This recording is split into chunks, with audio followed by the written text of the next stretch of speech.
Hi hello welcome to my channel Ashwini creatives. ఇప్పుడు మనం బోటి కర్రీ చేసుకుందాం. ముందుగా బోటి మంచిగా వాష్ చేసుకొని అందులో కొంచెం పసుపు ఆయిల్ వేసి ఇలా ఉడకనిచ్చుకోవాలి.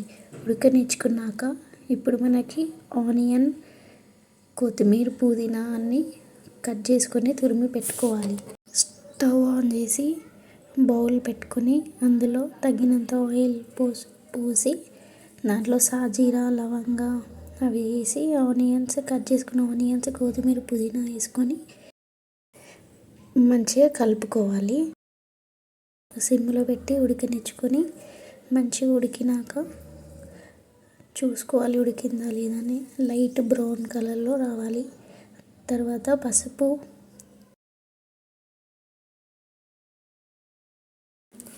అల్లం వెల్లుల్లి పేస్ట్ వేసుకొని ఆ స్మెల్ పోయేంత వరకు కలుపుకుందాం. దాని తర్వాత మనం టమాటాలు వేసుకొని మళ్ళీ కలుపుకొని టమాటాలు లైట్గా ఉడికినంత వరకు ఉంచుకుందాం. దాని తర్వాత కారం, తగినంత కారం, ఉప్పు వేసుకొని కలుపుకోవాలి. నా వీడియోస్ మీకు నచ్చినట్టయితే లైక్ చేయండి, షేర్ చేయండి, సబ్స్క్రైబ్ చేసుకోవడం మాత్రం మర్చిపోకండి. టమాటాలు వేసుకుని ఉడికినాక వాటర్ పోసుకుందాం. వాటర్ పోసుకొని అది బాగా వాటర్లో కూడా ఉడకనిచ్చుకోవాలి. ఎందుకంటే రసం కాకుండా ఫ్రై కాకుండా చేసుకోవాలన్నమాట.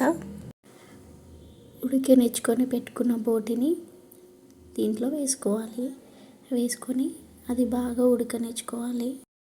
ఇందులో చింతపండు రసం వేసి కూడా చేసుకుంటారు చాలామంది, కానీ నేను చింతపండు రసం వేయకుండా చేస్తున్న కర్రీని. అది వేసుకున్నా బాగుంటుంది. నెక్స్ట్ టైం ఇలా కాకుండా ఫ్రై కావాలన్నా కానీ చేసి పెడతా. మధ్యలో కలుపుతూ ఉండాలి. ఇలా మంచిగా ఉడికినాక అందులో ధనియాల పొడి వేసుకోవాలి. అంతే, బోటి కర్రీ రెడీ.